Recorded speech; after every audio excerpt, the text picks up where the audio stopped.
everyone. We are once again at the end of another month, here at the end of May, beginning of summer really, although here in Florida it feels like it's been summer for a month. And that means our market update is available, so we have our stats through the end of April. Let's get into the numbers. This is for Polk County, Florida. Polk County had 1,351 closed sales in April 2025. That's compared to 1,390 a year ago. That's a decrease of 2.8%. Cash sales as a percentage of closed sales, 20% of all sales were cash sales compared to 22.4% a year ago, a decrease of 10.7%. The median sales price in Polk County was $314,780. That is compared to $324,745. That is a decrease of 3.1%. So that's the biggest drop we've seen in quite some time for median sales price. The average sales price is $328,396. That's compared to $344,812 a year ago, and that's a decrease of 4.8%. So we saw a decrease in both the median and average sales price for Polk County. Median percent of original list price, 95.6%, is what sellers are receiving of their original list price. That's compared to 97.1% a year ago. That is a decrease of 1.5%. Median time to contract, 53 days. That's compared to 36 days a year ago. That is an increase of 47.2%. So it is taking significantly longer for homes to sell this year. Median time to sale, 90 days compared to 80 days a year ago, an increase of 12.5%. New pending sales, 1,465 compared to 1,539 a year ago. That's a decrease of 4.8%. New listings, 1,927 new listings compared to 2,006 a year ago. It's actually a decrease in new listings of 3.9%. Pending inventory, 1,905 compared to 2,161 a year ago. That's a decrease of 11.8%. Active inventory, 6,538 homes of all types are active in Polk County compared to 5,110 a year ago. That's an increase of 27.9% and is a big explanation for why home prices have dropped. Month supply of inventory, we're up to 5.3 months supply of inventory compared to 4.1 months supply of inventory a year ago. That's an increase of 29.3%. While still considered a seller's market, really it's more of a balanced market at this point. 6 months is balanced, so we're really heading in that direction. And in some areas, depending on zip code and even neighborhood, we probably are in a buyer's market. Tune in and we'll talk a little bit more about what this all means for you moving forward. So this month we saw pretty significant price decreases in both Winter Haven and Polk County. And I think that is largely due to the fact that buyers are still sitting on the sidelines for the most part. We've seen an increase in inventory, which means the buyers that are out there have more options. And so the homes are sitting longer. And as homes sit longer, the price will decrease because sellers will drop the price due to inactivity. And some will drop it just because they're in a hurry, and so that's the only way to get it to sell quickly. This is probably the first month where we saw a double-digit decrease in home prices for Winter Haven. I think this is still a short-term situation. I don't believe this is the beginning of a crash. I think a lot of what we're seeing is still being impacted by high mortgage rates and also still the uncertainty with the economy. I don't even think it's about the tariffs in and of themselves and what they're going to do to the economy. It's the up and down. The tariffs are on, the tariffs are off. The tariffs are on, the tariffs are off. The market goes up, the market goes down. I'm going to talk about the stock market now. And all this uncertainty and volatility is what keeps people on the sidelines. So I think even if there were some stability in the economy, we would start to see buyers come back. Every time there seems to be a period of stability, the buyers start to come back to the market.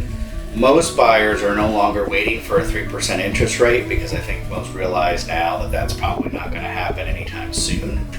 I do think there's quite a number, though, that are waiting on interest rates to drop below 6%, and I still think that's probably a few months away.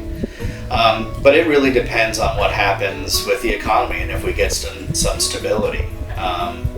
Instability means that people are going to hold on to their money because they don't know what to expect. Are a lot of people going to lose their jobs? You know, if there's a recession, that may happen.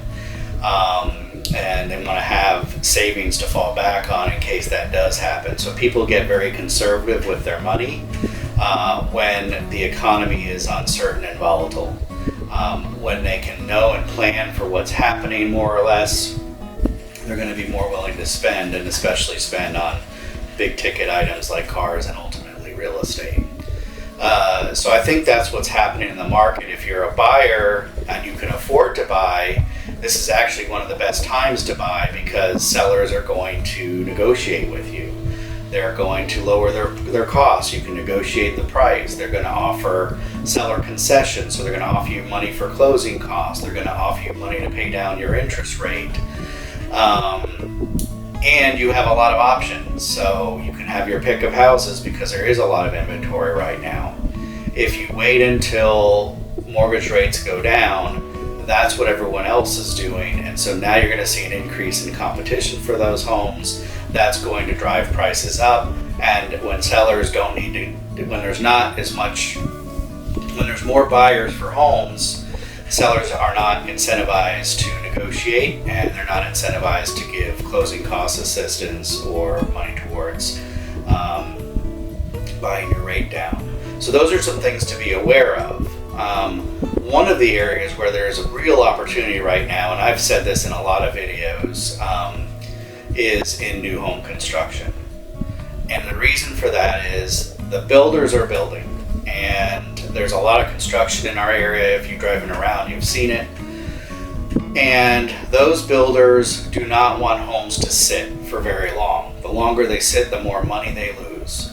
So they're willing to discount a home pretty significantly in order to get it moving, because once the home is built, they've spent all the costs or their expenses on that house. They want to recoup as much as they can as quickly as they can, so they can go on and build the next house. And so they're going to keep their inventory moving, and they will drop prices in order to do so. At least most of the tract builders will. The big D.R. Hortons, Lennars, KB, and all of those builders will generally do that. I'm seeing builders drop prices 30, 40, 50,000 off of what it was originally listed for to get it moving. I'm seeing builders offer all of your closing costs. I'm seeing builders offer rate buy downs to 5%, 4.99. I think I've even seen a 3.99. So there's a lot of opportunity there for you if you're open to new construction. And they're even incentivizing realtors with how much commission they're offering if a realtor brings a buyer to a builder. So do want to remind you that if you do go to new home construction, please go with representation. Bring your own realtor with you. Hopefully it's me if you're looking in the area, but builders, sales agents are representing the builder. They are not representing you. And there are too many times where that has not worked out well for a home buyer. You want to have someone looking out for your interests. It does not cost you any more. Most of the builders would prefer that you have your own representation anyway. It's already built into their budgets.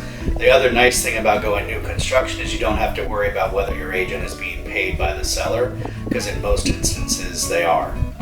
There's There's a few builders out there that don't, but most of them do. So you don't even have to worry about whether you're going to have to come up with your realtor's compensation. So those are some things to be watching out for as we head into the summer season. I know school just ended here in Polk County. So I expect families to start looking now. Now's the prime time for them to move before school starts again in the fall. So the next couple months, there's an opportunity for sellers out there to get your home sold, but you might have to be aggressive on your pricing in order to get it to sell quickly. As always, if you have any questions or comments, please leave them below. I'd love to answer them for you. And if you do know of anyone looking to buy or sell in Central Florida, please reach out to. Remember, you can't miss with Chris. And please subscribe to my YouTube channel. I'd love to have you on here. Have a great day, everybody.